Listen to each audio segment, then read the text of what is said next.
And I'm live. Hello and welcome to today's Marketing Monday. I am your host, Allison Verhalen, and today I want to talk about link building because I can't remember what I was talking about a few years ago, what is it? I don't know. It was a week or two ago. I was writing another blog post for my website, and I was looking to use something as a reference. I was looking for an internal backlink for this article. I'll get into that a little bit later, that I could link to and say, here's this other article I wrote all about link building.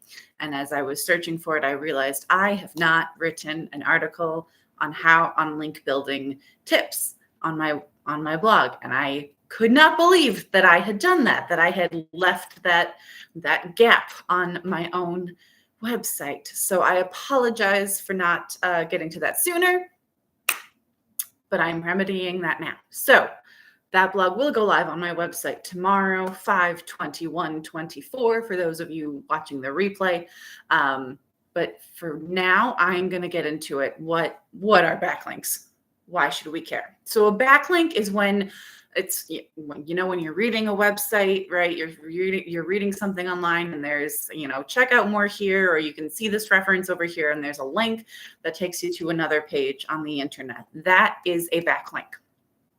Now, there are internal backlinks, which is what I was talking about with my own blog just then, and there are external backlinks. So internal backlinks are when you insert a link onto your website that links to another piece of content on your website. So it's within the same website. That's what makes it an internal backlink.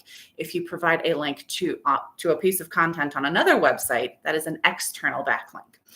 Both count for SEO, but as you might expect, external backlinks carry more weight than internal backlinks. First of all, I know I've been to websites where I keep clicking on links and they're all internal backlinks, and I'm like, are you going to reference anyone else? Do you have any other data to back this up, or are you only using yourself as a reference? There's absolutely nothing wrong with pointing to, hey, I talked about this already. I covered this topic. It's all over here. You can check that out over there. There's nothing wrong with doing that occasionally. But if you are the only reference you are using, it looks sketchy, right? It looks like you're not playing nice with others. Maybe you don't really have a resource for the claims that you're making. Maybe you're just pulling it out of your butt because your only resource is yourself and the other content that you created. So looks bad to humans. It doesn't look bad per se. It doesn't look great. So just keep that in mind. Yes, you need some internal backlinks. This is why we always talk about having a content pillars and topic clusters, because they're great for internal backlinks, for building that SEO juice. So a content pillar is one like really long piece of content, right? You should have like 3 to 4 pillars, content pillars on your website that cover like the 3 to 4 main areas that you cover in your industry, right? So you've got one content pillar that is one really long piece of content. It's practically a novel, right? It's just going to be a blog post, but it's going to be a really long ultimate guide style blog post. And then you have topic clusters. Those are the other topics of content that are related to that pillar, but contain content that is not contained in the pillar. So it's like, okay, I'm like the link building, right? It's like, okay, yeah, I'm talking about this. There's more to talk about this specific aspect of it. I covered that over here. You can see that here. So with all these topic clusters, these other smaller pieces of content you're creating on your website, you are linking back to that content pillar. So eventually you're going to have a ton of internal backlinks going back to that pillar. Google is going to look at that and go, oh, this must be a really valuable piece of content because there's all these links. And of course, Google will look at other things like keywords and keyword placement and frequency and the length of the content and the relevance and the quality of the content and all those things. It's all going to add up, right? So I do want to stress that every time I talk about these SEO tips, like backlinks, right? Link building is hugely important for your SEO.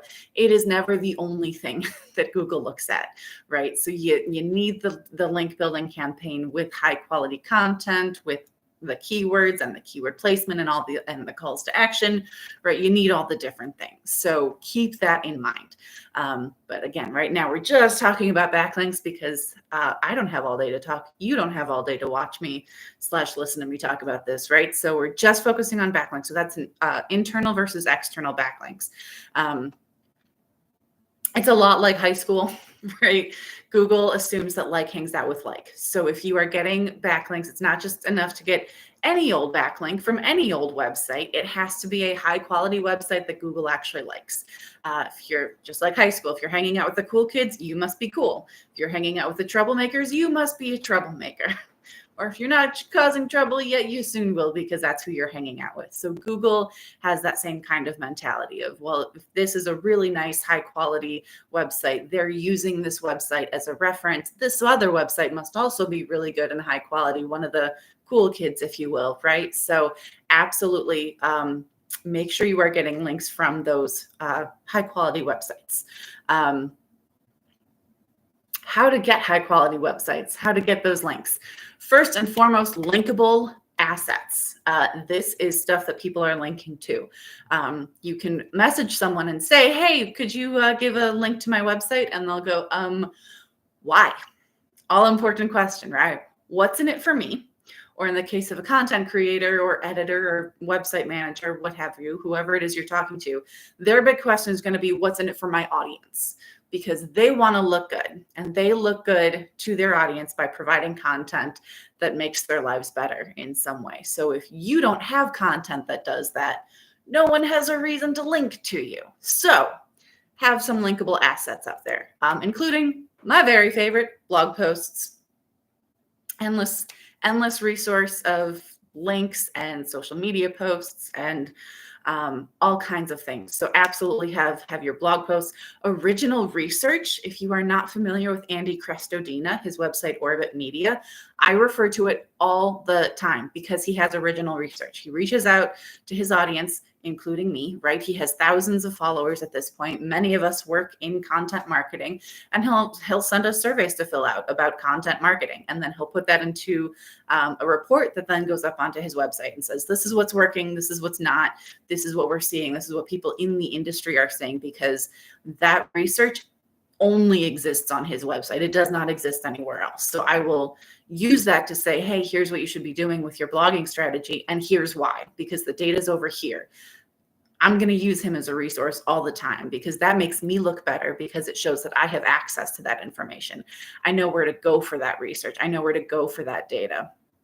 So anytime you have a chance to put original research up on your website, absolutely take advantage of that and just use it as much as you possibly can, and then some. Webinars are great. This is something that I tend to fall by the wayside on this, on my own content marketing, is I do the webinar, and then once it's done, it's like, okay, we're done.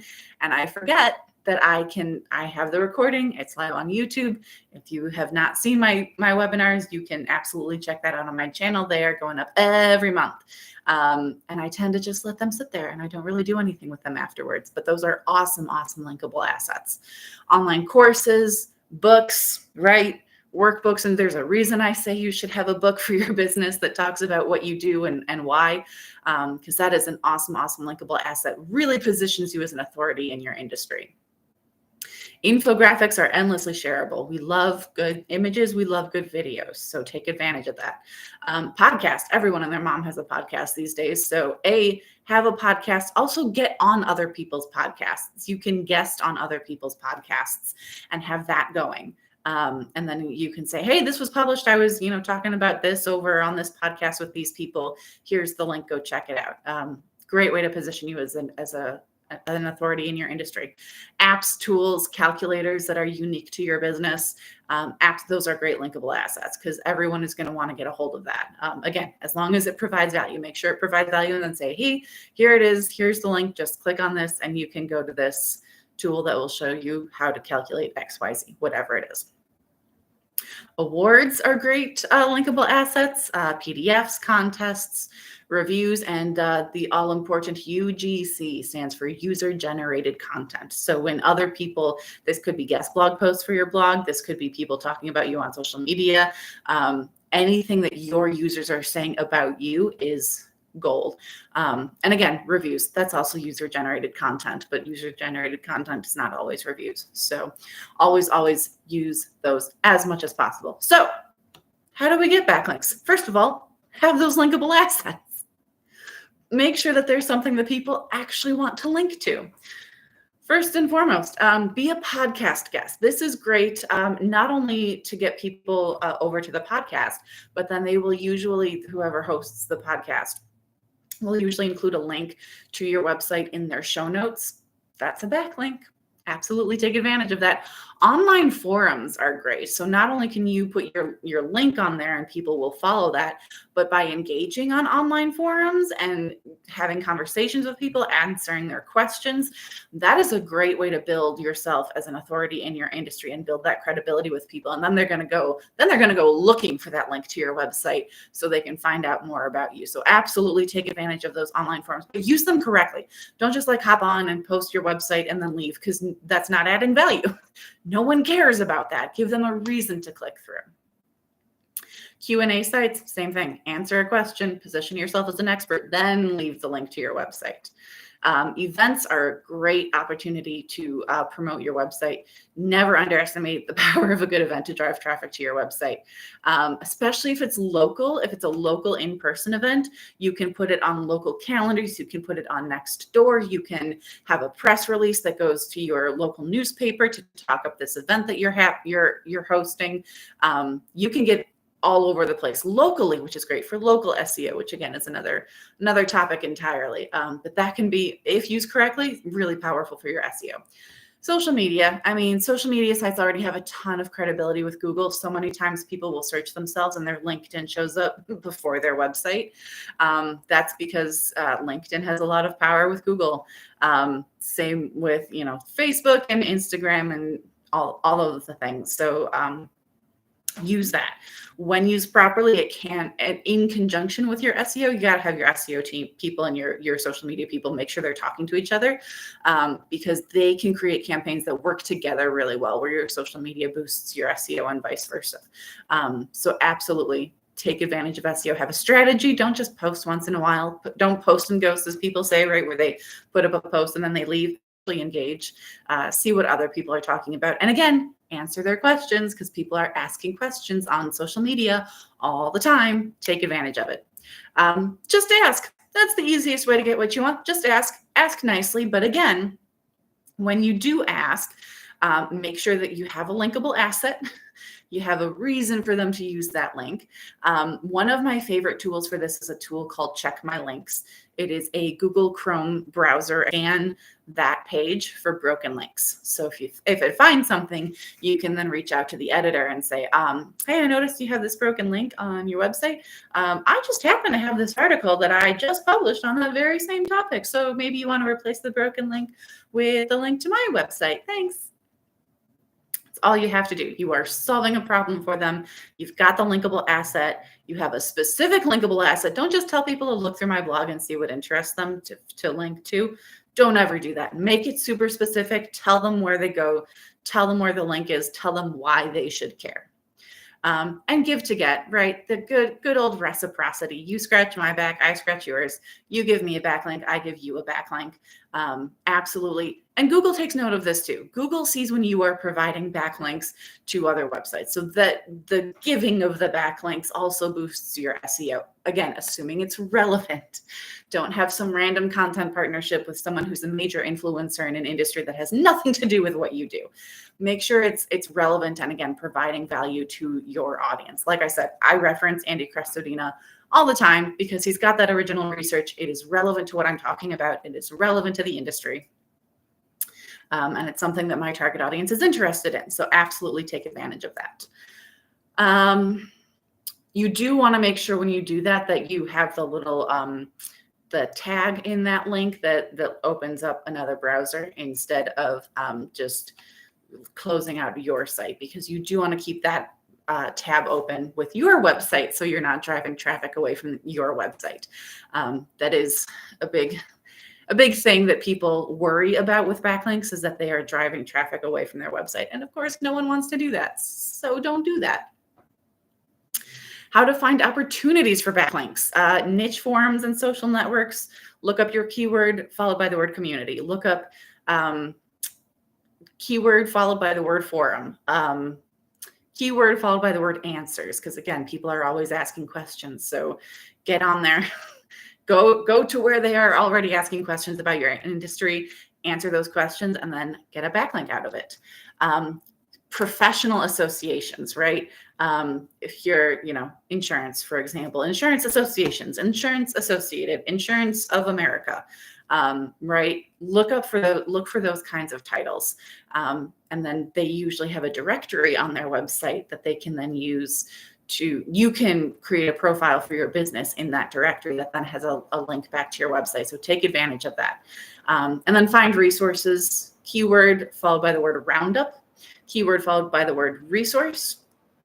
It's a great way to find those resources and get that information, that data that you can then use. Things to be aware of, things to look out for. So guest posting is one of those things that used to be great for SEO because you get all those juicy backlinks, right? And then Google, for some reason, decided, no, we don't like guest posting anymore. We want you to put a no follow tag on all of those links. No follow means that the link still works. The social media is just going to, or not social media, search engines like Google, they're just going to ignore it. It's like they don't even see that post. It does not count towards your SEO at all. Super frustrating. No one knows why Google decided to do this. Probably because there were a bunch of marketers who were guest posting like crazy to get those backlinks. I do still recommend guest posting. It is still a great way to get your name out there, get in front of new audiences, position yourself as an expert.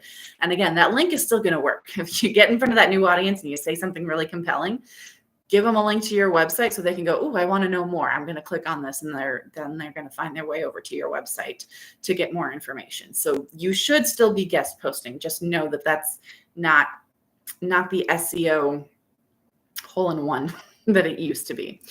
Sponsored links, if you get paid, if you have an affiliate link, this needs to be disclosed to Google. There's, again, another little tag. It's called sponsored. It's a sponsored tag. It's a little bit of code that goes into that hyperlink that just tells Google, hey, I'm getting paid for this. So be careful, because if you have an affiliate link that is not tagged as a sponsored link and Google finds out, because Google's really good at doing that, at finding these things out, then that could actually hurt your SEO. So make sure to tag them appropriately. Content partnerships. If the only website you are providing external backlinks to is also the only website providing external backlinks to your website, that looks a little fishy, right? Just like any human is going to look at that and go, I don't know about this. I don't know if this is legit, or if they just, came up with some sort of backroom deal to give each other all these backlinks. There is absolutely nothing wrong with supporting your friends in the industry and related industries, and vice versa. Just make sure they are not the only people you are providing links to, because Google will take note. If it seems consistent that you're giving this one website a whole lot of external backlinks and not as much to others, that looks a little fishy. So absolutely keep tabs on that. Buying links, don't do it. It's an option. You can do it. Don't do it. How to give backlinks. As with anything in life, there's a right way and a wrong way to do this. So absolutely check for relevance. I do want to say quick before I move on to giving backlinks, if you do find that there's a low quality website that does not have, it's not ranking in searches, it's not relevant to your audience, you don't want to be associated with it, there is a way you can use an SEO tool. I use SERPstat. That's my favorite. You can use an SEO tool to disavow those links, which is just a way of telling Google, hey, I'm not associated with this. Please don't count this towards my SEO. Again, the link will still work. Nothing you can do about that. You can't control what other people do, but there is a way to tell Google, like, no, I'm not really with them. They really want to be my friend, because obviously, but we're not really friends. Okay, now moving on to how to give backlinks. Check for relevance. Is it relevant to the content you're creating? Check for quality. Is it high quality content? Is it easy to read? How to identify good backlink opportunities. There's this thing called Moz's Domain Authority Checker. Everyone cares about domain authority. Domain authority is a thing that Moz made up to sell their tool, the Domain Authority Checker. Google has said that it does not have domain authority. This is not a thing that it measures. Moz has their own system for figuring out what your domain authority is. Their algorithm is not Google's algorithm. So just keep that in mind. Just remember that Google, Moz has their own agenda. Moz does not have access to Google's algorithm, so they don't really know what Google is doing because Google is notoriously tight-lipped about their algorithm. So there are people who are going to use Moz. I do want to clarify this because domain authority is one of those terms, because Moz is really good at what they do. So suddenly domain authority is a term that everyone uses. So we do still use this term domain authority to refer to, whether or not Google likes you, essentially. But I do want to be clear that like a lot of people will go to Moz and use that domain authority to make sure that the website they're maybe going to have a backlink to and or from is a high quality website that Google likes. Moz uses backlinks primarily. It looks at the number and quality of backlinks to and from your website to calculate your domain authority. But again, there's a lot more to SEO than just that. Remember what I said at the very beginning of this video. There's never just one thing that Google is looking at. Well, with Moz's domain authority, it's really just one thing they're looking at. There's a whole huge, it's like one piece of the puzzle that they're looking at, and they go, oh, I know what this is about just by looking at one piece. And Google goes, no.